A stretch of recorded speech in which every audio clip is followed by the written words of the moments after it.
Before we begin, make sure you are wearing the right safety gear for the site you are working on and tools you are using.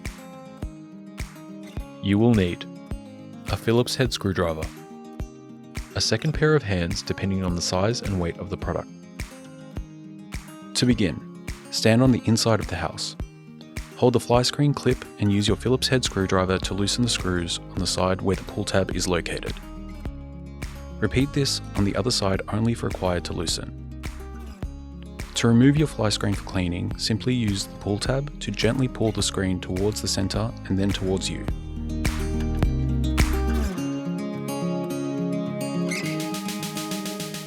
To refit the fly screen, gently place the fly screen behind the winder resting on the skirts. Maneuver the fly screen behind the clips and use your Phillips head screwdriver to tighten the screw on the side where the pull tab is located.